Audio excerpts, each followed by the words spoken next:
called the basic conflict, which has to do with healing yes, healing no. So I want to get into some of the perspectives that have to do with the mind. It's the mind in relationship to the body. And so that's where I live. That's what I do in my personal life, my present life. When I was in the back there, just standing there just now, finding all this energy, I'm about ready to come out and talk to a lot of people, then I did a mental transformational piece of work to help myself focus and get connected. I'm doing this all the time, not only with emotional things, but also with physical issues in my body. Let's see if this, yes, it does. The human mind, I want to talk to you about the human mind, but first I want to give you some idea about that. You know, there were these couple of guys who were met in the morning. Two men had met in the morning. They came to work together. They were working outside. They worked very hard all day. They were sweating and struggling and got the job done. By noon, they went to sit down to have lunch together for the first time. They had only just met that day. And they sat down to talk. Is everything all right? Yep. Yeah, I can see it. They're talking, and they're both open up their bagged lunches, and the one man opens his lunch and starts to eat, and the other guy opens up his lunch and he says, I hate this. He says, cheese sandwiches. I hate cheese sandwiches. Every time I come to lunch, it's cheese sandwiches. I can't believe this. Once again, I'm getting the same thing. Happens all the time. And the other man says, well, you know, we just met, and didn't you tell me that you're married, your wife is at home? And he says, well, yes, I did say that. And he says, well, maybe it wouldn't be so tough. She could, make something new, put something other than, cheese sandwiches in there. And he says, that won't help at all. It's an interesting suggestion, but it won't help at all. And he says, well, why not? He says, because I make my own lunch. Every morning, he makes his own lunch. And it turns out to be that that's exactly what it is I notice. When I see patients at the Center for New Medicine, the Cancer Center for Hope, when my wife Lizette and I, we own the Telos Healing Center in Yorba Linda, California. We also have offices out in Europe, in Holland, south of Rotterdam. And we teach around the world. And one of the big things that I like to say to people to help people out a little bit is say, there's only one person in the whole world who needs to change in order for me to be happy. Only one person. There's nobody else that needs to be changed. And of course, I wish that person would change, and then I would feel better. But no, it's always me. I'm the one that has to change. And this is because I make my own lunch. I create my own mental atmosphere, my own emotional experience. But the question is, how do I do that? That's what I'm here about today. How is it possible that we can create things with our minds? That requires that we know what the mind is. And if we don't know what the mind is, if we have no definition of the mind, which is usual, by the way, then we won't be able to directly change the mind. If you go through medical schools across the nation internationally, there's really no argument about what they're studying. If they're studying chemistry, there's no argument about what they're studying. If they're studying biology, if they're studying anatomy, nobody sits down and says, let's argue about how many hearts there are in the human body.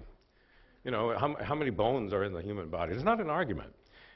What happens if you go into a psychology department and you say, well, what are you studying? What exactly are you studying? They won't have anything but an argument. The mind is a big argument. Does the mind exist at all? Can we define it? We know it has impact. We're absolutely certain the mind has impact, but what is in the mind? So part of my work today is to talk to you about that. You have a mind. You have a mind, just like you have a car. You have a mind, but you're not your mind. You have a mind, and you can change it. You can notice it. You can notice what your mind is. You can notice what's going on, and you can change it, because your mind is made of representations of reality, representations of your experience. Right now, if I said to you, what's the color of your car? I said, what's the color of your car? You would know the answer to that question, even though there's no car in the room. And that is the point. Having no car in the room, you still know the color of your car. The question is not why do you know that, why is it true, but how do you do it? What are you doing within yourself such that you actually know the color of your car? You say, well, it's white or it's blue or whatever it might be. The answer to that is that you see it in your mind's eye. You make mental representations all of the time. If I ask you, what were the color of the shoes you were wearing when you graduated from high school? What's the color of your mother's eyes? If I ask you these questions, what's your telephone number? What's the sound of a train whistle in the distance? You know the answers to that. If I say to you, do you know what the Eiffel Tower looks like? Immediately, You have representations that come to your mind. The representation of the Eiffel Tower might be because you were actually in Paris and you stood underneath the Eiffel Tower. Maybe you have that particular point of view. You might have a representation that is of a photograph that you saw, or maybe something you saw on television because you hadn't gone to Paris. But nonetheless, your mind is made of pictures, sounds, feelings, tastes, and smells. Your mind is made of representations, maps. That's what it's made of. What's important about this is some of the things that you see in your mind's eye, what you see in your mind's eye that's conscious is you're available to. You also have some maps, some representations that are out of your awareness, some things that you are being influenced by that you haven't seen consciously. And when you bring it to consciousness, you say, oh yeah, that's what I was seeing. That was troubling me. I didn't realize that. And I'll get into that very deeply in a few minutes. But your mental maps, the key to what we're doing now is to have you understand this. Your mental maps, which are made of pictures, sounds, feelings, tastes, and smells, create your emotional life. It's fundamental to know this. If you don't know this, you'll do what I did for years and years. I thought emotions came from the sky. I didn't know where they came from. Nobody would tell me where they came from. But what I noticed now, what I know for a fact, it's not a theory. You can figure it out yourself. You can notice yourself. All you have to do is think about something. For example, you could think about somebody who you like very much. Somebody you really like, who's alive and well, and perhaps not in this room. And you can have an emotional reaction to that thought, the image of that person in your mind's eye, the sound of that person's voice creates your emotional life. So your mental maps not only create your emotional life, if you change your map, if you change the mental map, you change your emotions and you change your body chemistry. Now, every child knows that your mind creates chemistry. But somewhere along the line, we forget it. But isn't it true? Didn't you, at some time when you were a child, think about eating a lemon and notice that you had salivation when there was no lemon at all? Didn't that ever happen to you? Can you do that now? If you think about having a lemon, and you don't actually have one, can you put your hand up like that and pretend like you've got a lemon? You pretend like you've got a lemon. Pretend that you know what it feels like. Imagine the feel of the lemon. Imagine that you break the lemon open and it squirts and you can smell it and put it in your mouth and taste it. Do you have a reaction? Does salivation occur? If that's the case, we must ask ourselves, how is that possible? What happened? And of course, the scientific answer is that, well, the salivation came from the salivary glands. You go, yes, that's true, but there's no lemon. So how did that happen?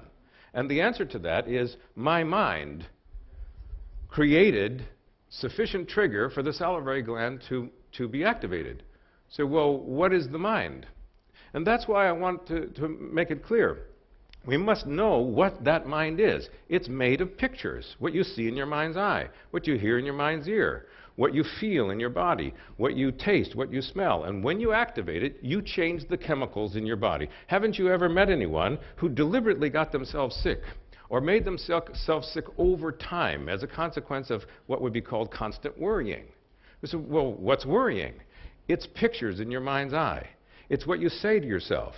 One of the most powerful things that you can do is have a what-if question in your mind. Well, what if I get in an accident? Well, what if somebody else gets in an accident? Well, what if I get cancer? Well, what if I die from that? And those what-if questions are mental, they're auditory, and it will produce anxiety. Anxiety doesn't come from the sky. It comes from what you see in your mind's eye and hear in your mind's ear.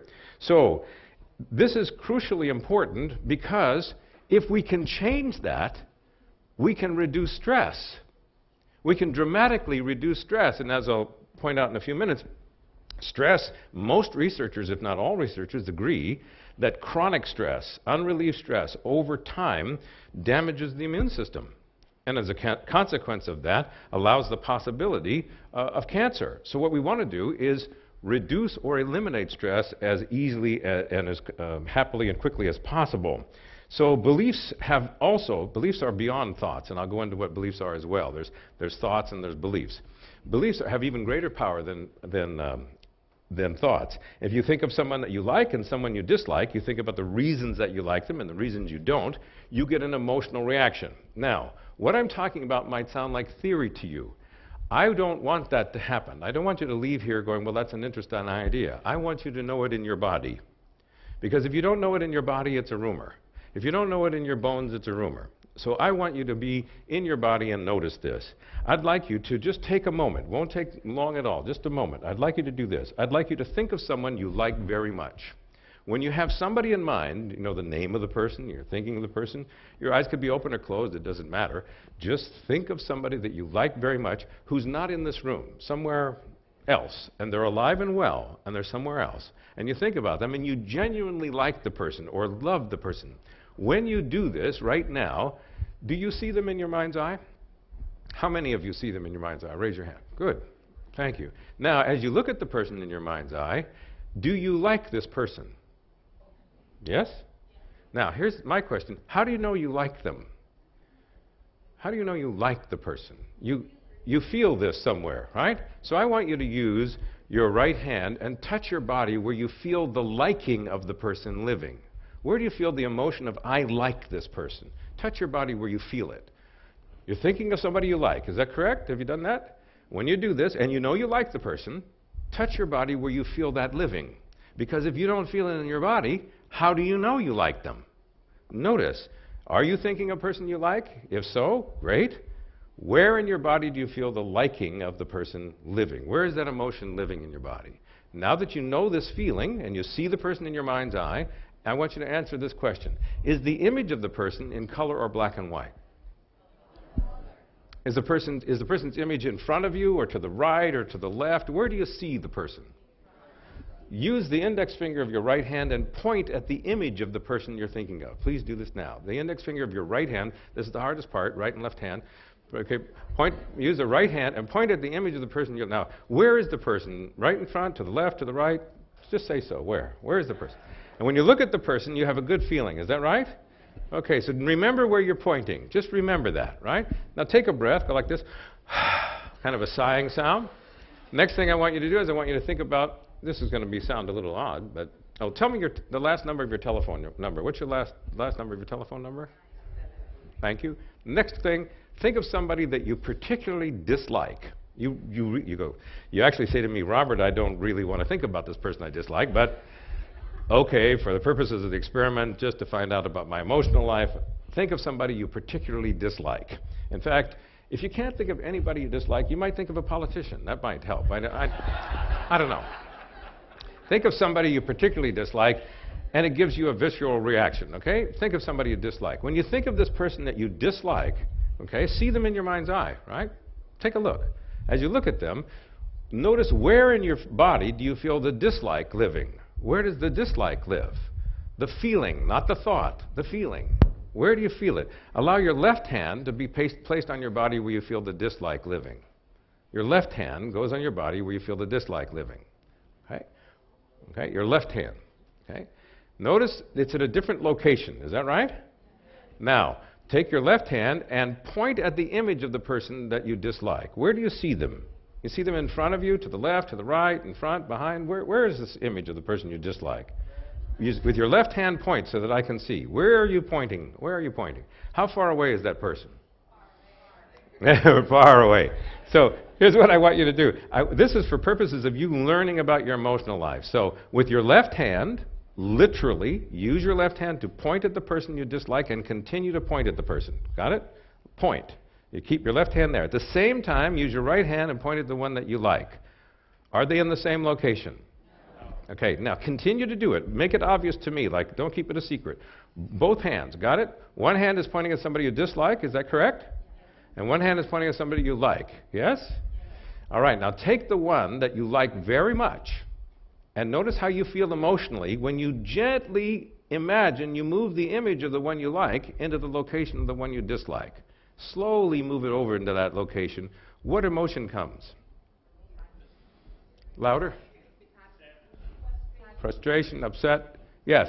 Notice you have an emotional reaction. Move it back. Move it back the way they were. Are you now having it the way it originally was? Now take the one that you dislike and move that one gently, slowly over into the location of the one you like. What happens then? Any emotional reactions? Okay? Bring it back. Okay? Now, I want you to let your hands come down and tell me, how many of you had an emotional reaction to moving these images around? Raise your hand. Okay? You can look around the room and see the majority of the people. Because this is a rapid program, I'm just doing this very quickly, didn't have time to set it up in such a way so that 100% of you gets the idea. But here's what it is.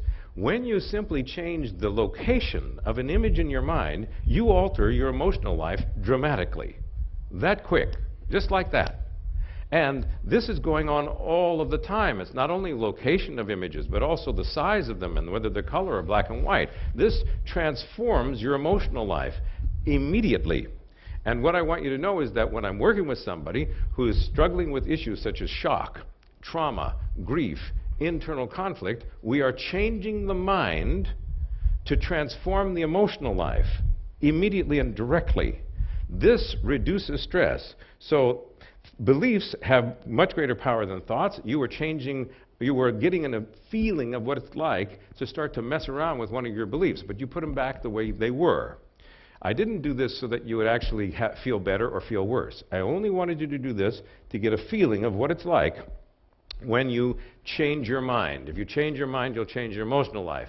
Now, the destination method is something that I created a number of years ago. I've been working in mental health and communication skills and teaching this around the world for the past 40 years. And so the destination method was born as a consequence of my desire to integrate two different experiences. One is a symbol of the heart. You can imagine on my left hand, I have a symbol of a heart.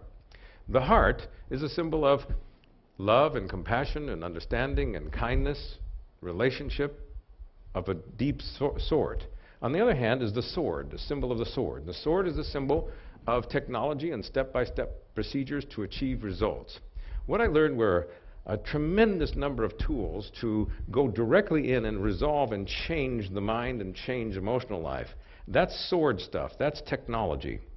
What I didn't learn in that information structure was the heart. And I knew that compassion needed to be wedded with technology. If we can integrate love and compassion and kindness, the heart in other words, with the sword, something new is born. Something that wasn't there before. It's empowered compassion. The destination method is empowered compassion. All destination method health coaches come to a client or a patient and sit down and connect with the person as a human being, because no change takes place at these levels without trust. Deep emotional trust. No change happens without that. When people are afraid, they get smaller. It's true of me. When I'm afraid, I get smaller. I hide. When I feel like I'm in the presence of someone who cares about me and will listen to me and follow the way I'm thinking and then assist me, and they have a plan for that assistance, I feel more trust and more open and therefore become compliant. So in our work, what we do is we say that just having technology is not enough. If you have a sword, you can get any goal you want. But when you get there without heart, you have no meaning. You have no depth. You have no moisture. It's meaningless and empty to achieve goals without heart. But if, on the other hand, if we only have the heart and no sword, we sit with somebody. Let's say somebody has a broken leg, and we have no method for helping them with the broken leg. But we love them. We give them love and prayers and hugs and kisses. When we're done doing that, they'll still have the broken leg. What we need is that love, that kindness, as well as the method. We need an integration of methodology and compassion. The destination method is, in fact, that. We help each patient to notice and to change stressful actions and thoughts and beliefs, and thereby to remove roadblocks to health and well-being and spiritual awakening. The destination method is a transpersonal coaching strategy. We work with body, emotions, mind, and spirit according to what it is that people want. They tell us what they want, and we help them get there. We teach patients that every single part of you is actively in love with you, despite the creation of suffering. This is contrary to most of the training that goes on in the world, most teaching around the world, across the world. I've taught around the world. And most of what people believe is that there's some sort of inner enemy. There's something really bad inside of them. And they have to get a hold of it and destroy it or run it out or hurt it in some way. They walk around with an idea that there's something bad within them.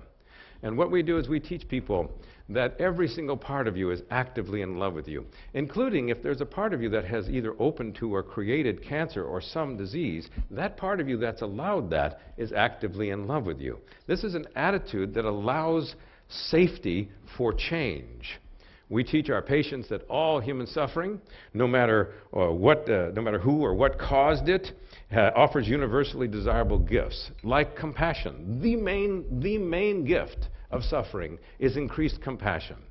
I say this because, you know, in my life, I notice that when I'm working with people, if I had never suffered in my whole life, if I had never cried over the loss of someone or felt fear, if I never had any of those things, they would have no reason to trust me whatsoever. Compassion brings us together, and that comes out of suffering. It is our suffering that allows us. Compassion is C-O-M, means with or together, and passion means to suffer with or to suffer together. And when I have that, it's because of my own suffering. So when I work with people who've struggled, you know, Jean Swan was kind enough to talk about the work that she did with me with regard to her son, Christopher. One of the reasons I can connect with her is because my father committed suicide when I was 27 years old.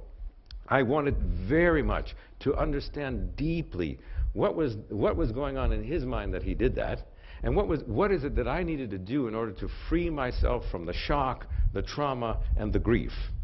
I wanted to know what that was. So later on, when I was getting my master's degree in counseling and mental health, what I did is I wrote my master's thesis on grief, because I wanted to know what everybody knew in the world. What were the finest people in the world doing with grief? And what I found out was that nobody knew how to solve it. Nobody in the world. But everybody had a very good idea of what it was. They could write notes about it. They could identify the characteristics of grief. But what I wanted to know is, how do you resolve grief? What's going on inside that produces grief? And it is your mind that produces grief. And I was able to work with Jean to resolve her internal conflict, which was healing yes, healing no, which I'll go more deeply into in a moment. I was able to resolve that, able to resolve the shocking images that she had, also the traumatic memory that she had, and also the grief itself. And we did this in short order because we have direct understanding of the mind. The mind made of pictures, sounds, feelings, tastes, and smells. And an understanding that even the part of you that causes you to have shocking images, that brings about this reduction of your immune system, that part of you that causes that is positively intended. It's very important to understand this. There's no enemy inside. Once we understand and are convinced of it, where we're not arguing with that, say, oh, that's right. Every part of me is actively in love with me. You then, when that's happening, you then are in alignment with the power that resides within you. We say that we teach patients you can make a difference in your healing process, and you can by changing your mind and learning a few things. So I want to go on and see if this, oh yes. Most researchers I mentioned agree that chronic stress, negatively impacts the immune system, and a compromised immune system increases the likelihood of cancers. And your thoughts and your beliefs, they create the stress. Well, what are some common stressors? There are lots and lots of emotional stressors, but here are the four that I want to talk about today. Common chronic stressors that occur before or during an expression, before the diagnosis, of cancer, or during the expression of cancer: shock. Shock. Dr. Hammer talks about inescapable shock as being part of what happens prior to the diagnosis of cancer. Person has shock. What is shock? This is hearing or seeing a cancer diagnosis in itself is shocking.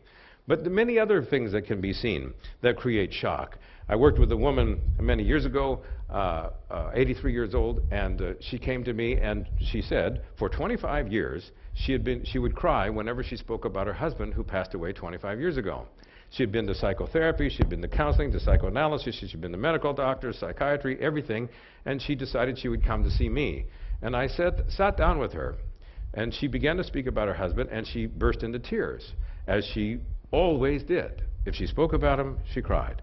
So I asked her a question that no one else ever asked her in 25 years, because the definition of the mind is not in the university's teaching.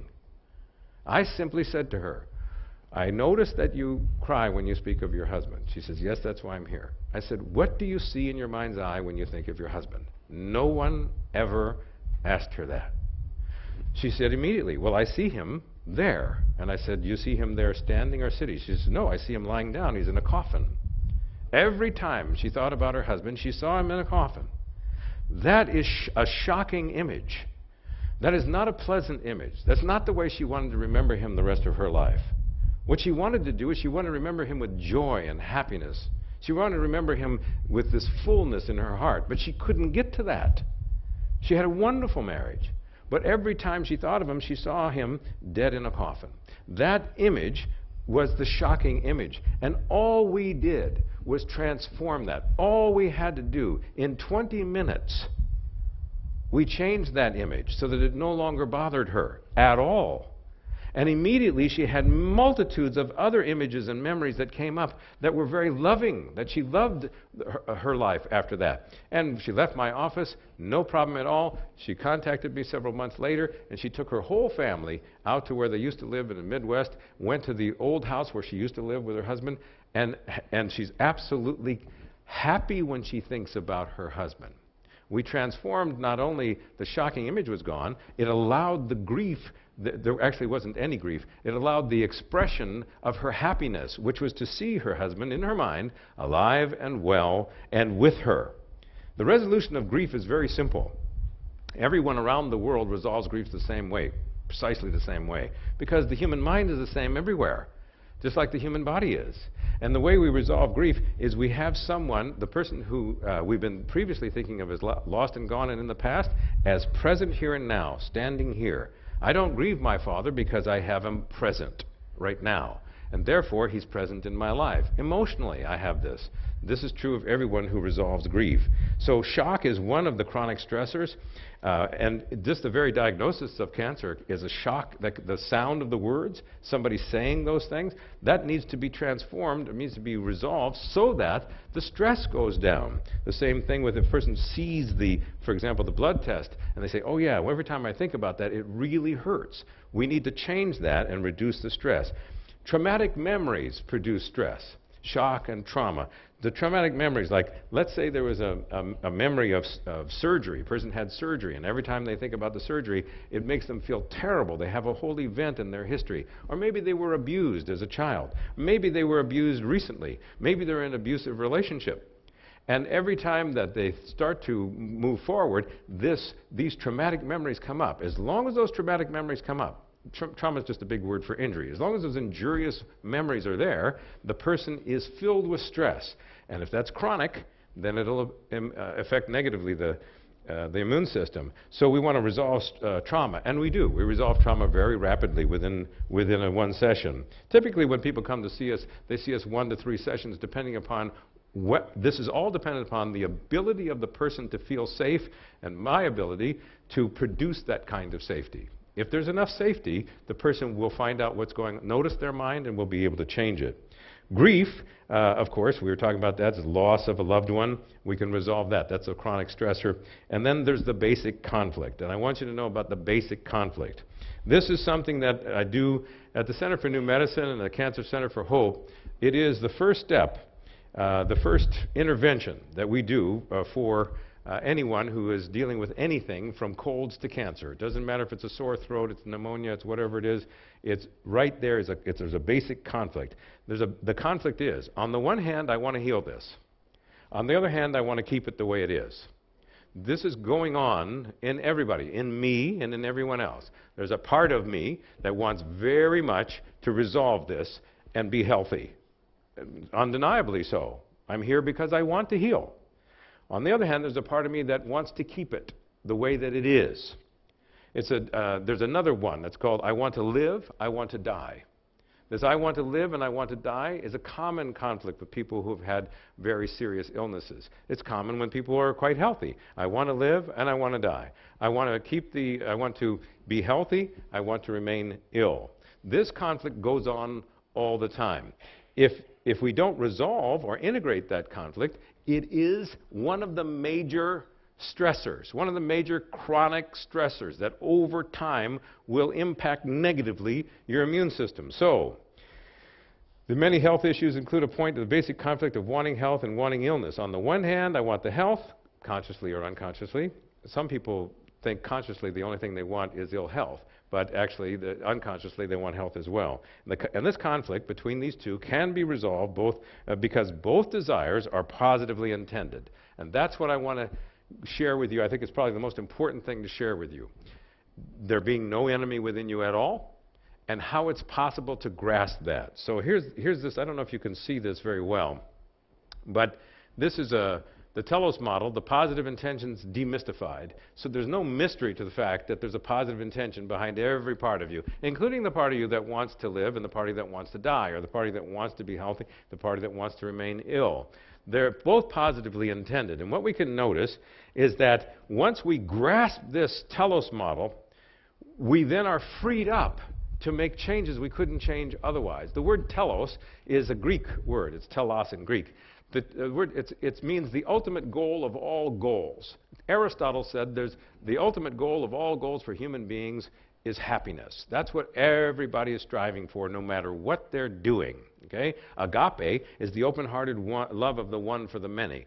Telos is the wisdom of the many that seek the one, the whole, complete, the holy, the sacred, happiness, whatever you want to call that. So, what happens is this. Imagine that I'm walking down a street. As I walk down the street, on one side of the street, there's somebody who is building a house. This person's building a brand new house, building it from the ground up. On the other side of the street, there's somebody who's burning a house down. They're brand new house. They put gasoline on it and they're burning it down. I go on the street and I see that I can videotape these activities. And I say to the person who is building the house, what are you doing that for? What is your goal? What do you intend to get by building the house?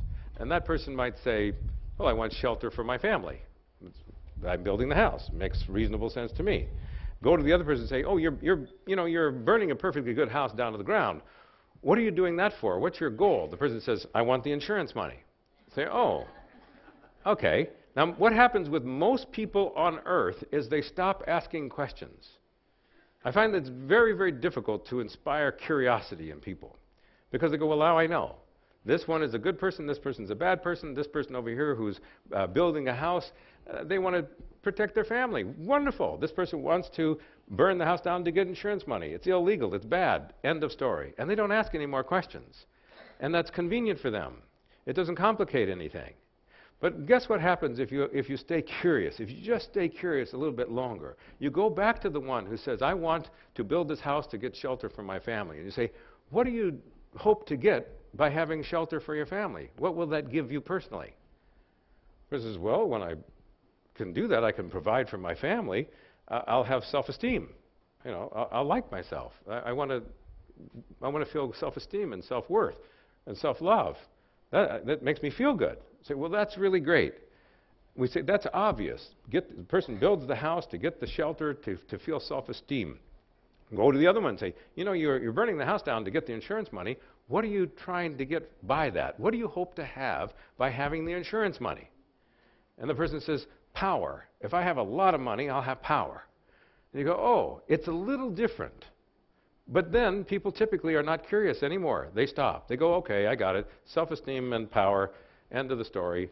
And they don't ask anything more. So they don't learn anything more.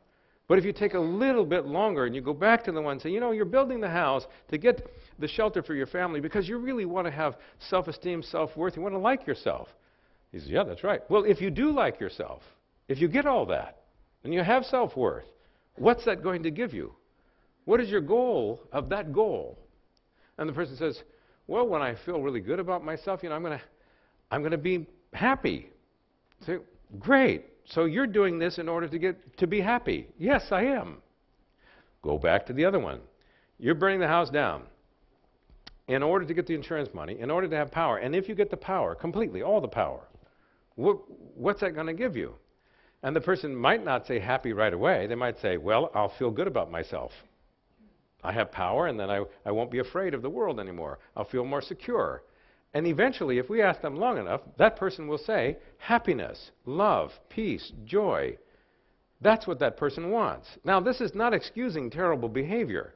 I don't excuse terrible behavior. It just teaches us that there's a distinction between the behavior and the intention. and that everybody is positively intended. There's no one who's negatively intended. If you ask long enough, they will tell you their hope is to have something you will want them to have, which is the sense of peace of mind and happiness. That's what people want. So what we argue with is method. How does the person get there? Not the ultimate goal. When we realize this, we then understand it's not only true of people, whether they're burning houses down or building them up, it's true of every single part that lives within you. Every part of you is positively intended. I want you to understand that because it's contrary to all of our training. But the result of understanding that every part of you is in love with you and is doing the best it can to produce something good is you can then communicate with every part of you. And you can then get results that you can't get if you're in an endless war. So therefore, the Telos model works just fine. Now, the healing yes, healing no process reduces stress. It's the first intervention of our cancer protocol. And I want you to understand what happens. We have a part of a person that says, I want to heal, and a part of the other of the same person that says, no, I want to keep things the same. We then find out their positive intentions, their telos, and we'll find it's very, very good on both hands. When these two come together, because they then will be able to come together, they'll create a new level of consciousness that wasn't there before. This new level of consciousness will transcend and include everything that came before. This is true of all evolution, whether it's physical, emotional, mental, or spiritual evolution.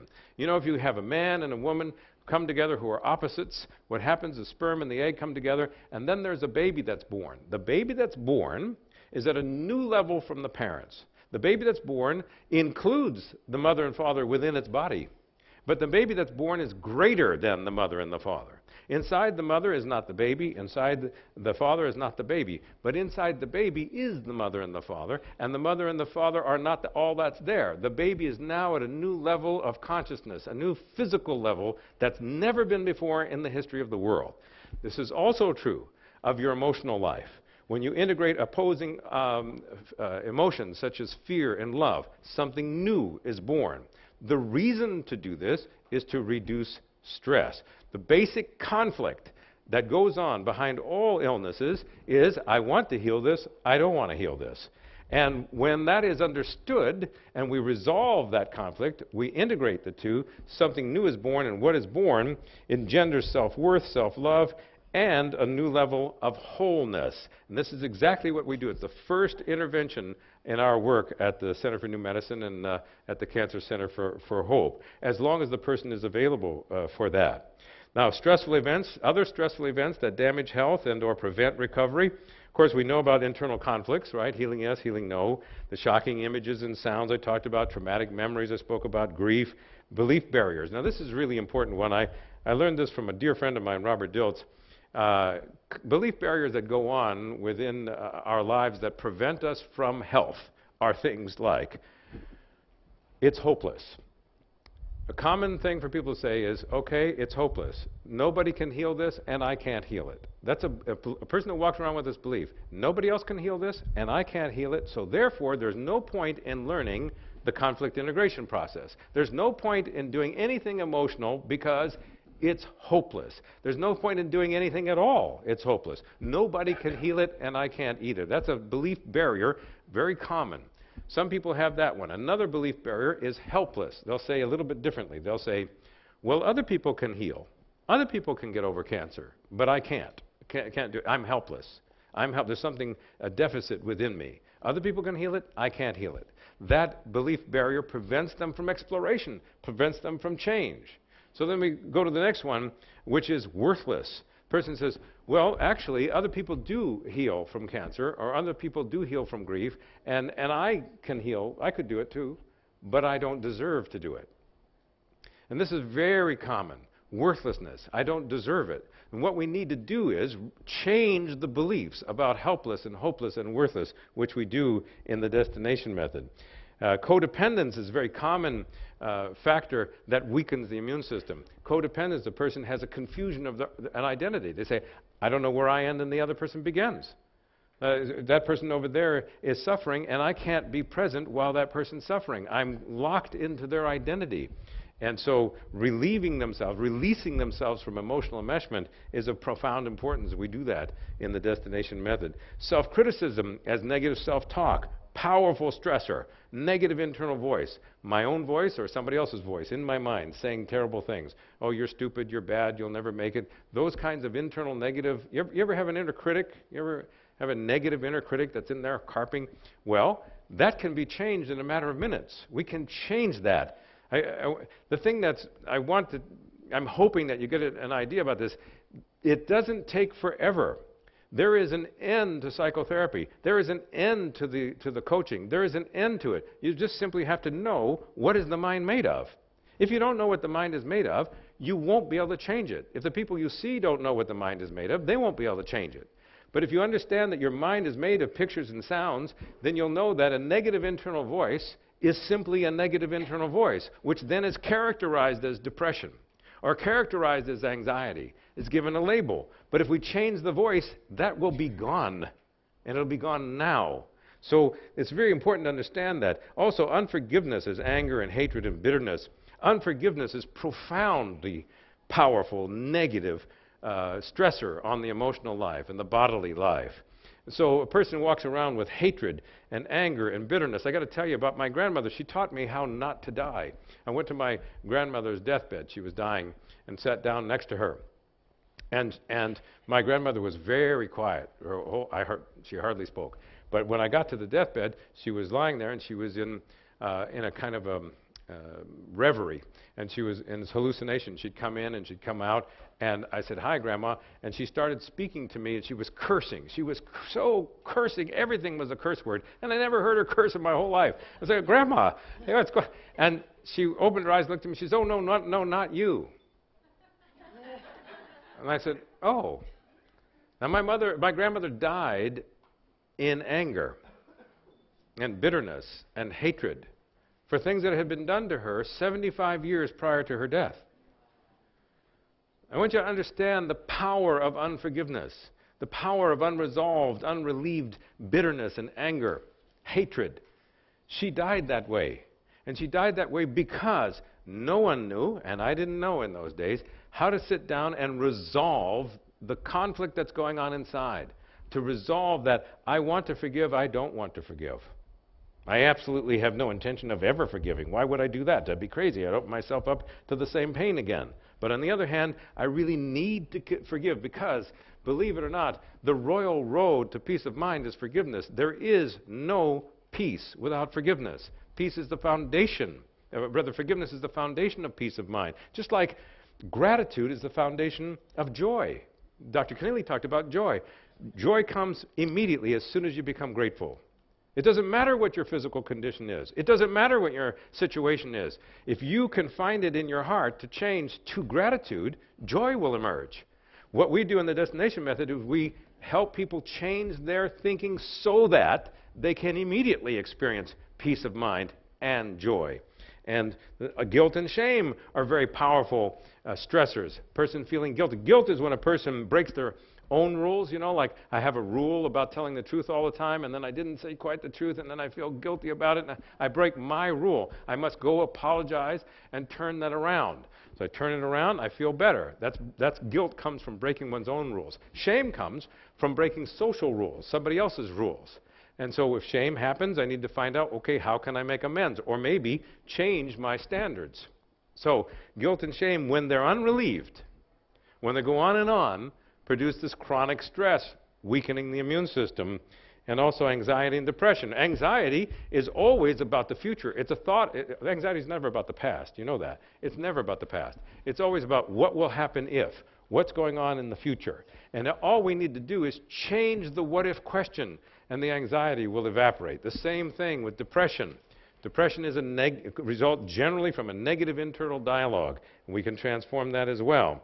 I want to put this together in one structure so you get an idea about this. This is called the 7 levels of the creative order. It's something, when I was getting my doctorate in divinity, I did a great study on what it was that people were doing for deepest possible transformation. If you can notice this for a moment, at the bottom it says results. Okay, results. Well, what kind of results are there? Well, I take this little device and I throw it in the air a little bit, and the result is that you see it. Well, I wanted to do that. I said, I want to teach. I want to teach, and so I'm thinking this is the best way to teach, is to throw this little device in the air. Well, that comes from an action. The action precedes the result. And it could be an emotion, but right now I'm talking about action. What comes before the action? The thought. I said to myself, this is what I want to do. So talking to myself, the thought precedes the action. Before the thought, what controls thoughts are your beliefs. Your beliefs control your thinking. So if you believe that you're stupid in mathematics, you will never think to go get a book on math. I think I'll go to the library and read a couple of books on math. If you believe that you're really stupid about this or that, and that it's impossible for you to learn it, if you're convinced of that, then you won't think to do something that will change it. So if you believe that it's hopeless, there's no point in transforming your emotional life. If you believe, my emotional life has got nothing to do with my cancer, it's got nothing to do with my illness, what's that got to do with anything? There can't be a conflict. If you're convinced of that, then you won't think, gee, I think I'll try that out. And you won't take action, learn it, and you won't notice the results. Your beliefs control your thoughts. What you believe determines what you are capable of thinking. So it's very high-level change work when we do belief change work. So when we work at beliefs, it has to do with helpless and hopeless and worthless. But if we work at the level of thoughts, it has to do with what people see in their mind's eye and hear in their mind's ear. It has to do with, well, if the person's saying negative things to themselves, we change that thought, which will change the emotion. If the person's anxious, it's because at the level of thought, they're talking to themselves and creating anxiety, or they're seeing something in their mind's eye and it's creating anxiety. Well, once we change that, the emotion will change. It changes in the twinkling of an eye. When you moved the image of the person you liked over the image of the person you disliked, or the other way around, you have an emotional reaction because your mind creates your emotions. It's crystal clear. Your mind creates your emotions. All you have to do is understand what your emotions are, you're created by, which is your thought, and then change your thinking. A higher level is beliefs. Beyond that is your identity, which is, who do you think you are? If you know what you feel and what you want and what you think, you have an idea of what you are. Your psychological identity, not your spiritual identity, your psychological identity changes all the time because it's determined by what you feel, want, and think. So when you meet somebody and you want to tell them all about yourself because you are falling in love with them, you reveal what you feel, what you want, and what you think. And when you don't want somebody to know you, you lie to them. And when you lie to them, you tell them what you don't feel, and you don't want, and you don't think. It's not true, and then they can't find you. Because if they can find you, they can hurt your feelings. If they know what you feel, want, and think, they have access to you. So when people lie, it's because they want to make sure that people don't have access to them. And they cheat themselves out of the possibility of love. Because love only happens with transparency and honesty. So you go, oh, identity level is really powerful. Now, in the world of psychology, results, actions, emotions, thoughts, beliefs, and identity are not really regarded as something outside of psychology. You go, yeah, we kind of look at those from time to time. That's right. But they don't look at soul and they don't look at spirit because they go, no, that's not going to be studied here. It's too fuzzy for them. The rest of it, they go, yeah, we can work with this, particularly actions, because actions you can videotape, right? Emotions you can't. You can't find thoughts, by the way, inside of anybody's brain. I just want to make it plain here. If you cut up in my brain and you look for the love that I have for my wife, you won't find it there. You will find synapses and you'll find electrical impulses and you'll find all kinds of stuff going on in the brain, but you won't find any thoughts there because thoughts are not physical. There's something you and I know. We know it so well, we live in it. We live in our thought world, but that's not living in the brain. You actually are much more than your brain. In my view, in the destination method, it is the mind that creates the body rather than the body that creates the mind. So then we get up at the soul level and the spirit level, then we're talking about, at the soul level, instead of psychology, we're talking about the queen of sciences, which is theology. In theology, they'll talk about the soul and its relationship to God. At the level of spirit, we transcend theology and we go into mysticism to find out that the infinite is all there is. The infinite says, there is no place where God is not. You say, well, how could that be? Every religion in the world defines God as infinite. There's not one of them that doesn't. Well, infinite means anywhere you point, you must be pointing at that which you call God because there's no limit. And this becomes fuzzy to most people. So a lot of people don't want to deal at the level of soul and spirit. But in the destination method, It's designed to work there if people want that. If they want changes spiritually, they want to heal their issues that have to do with, many people are very angry with God, for example. They want to resolve that, we can do that. Otherwise, we stay at the levels of results and actions, emotions, thoughts, and so on and so forth. I just have a couple of moments here. I want to tell you about, I told you about the woman who was 83 years old, had the shock for 25 years. I want you to know about post-traumatic stress disorder. For a long time, I've been hearing people say, post-traumatic stress disorder, there's nothing much you can do about it. For the last 30 years, I've been helping people resolve post-traumatic stress disorder. It really is resolvable. We can do it. I worked with a gentleman a while back now, wonderful man. He was in Vietnam in 1970, just after I was in the military in the Army from 1966 to 1969 during the height of the Vietnam War. I didn't go into Vietnam, but I had been in the military at the time. So this gentleman trusted me. And he had gone to Vietnam and had his legs blown off there.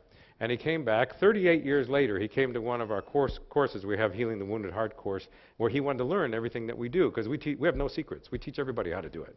And he came and he sat down and he said, he came in a wheelchair. He had no legs. And he said he really wanted to know how to resolve the 38 years worth of suffering. I sat with him and I said, is it all right if we videotape this? Because I knew what would happen. Turned on the video machine. We resolved his trauma in the time of the 2 hours that was designed to teach people how to do post-traumatic stress disorder resolution. We did that. He then was stunned because every night when he went to bed, he had to take 4 different pain medications in order to sleep, because he had what was called phantom pain. He had no legs, but he had the pain in his legs anyway. And he had to take these. Well, after we did the post-traumatic stress disorder, resolved that, I then took him through a phantom pain resolution, and he no longer had to take the medication ever. He slept fine. He found out all the positive reasons. I got to harp on this part. He found out the positive reasons why he had the post-traumatic stress disorder. He found out the positive reasons why he had the experience of phantom limb pain. And by finding these things and loving himself and then making the changes, he resolved it. It was all done. A wonderful man. Also, I want to mention that there's many ways to address these kinds of issues. There's sit down and talk to somebody.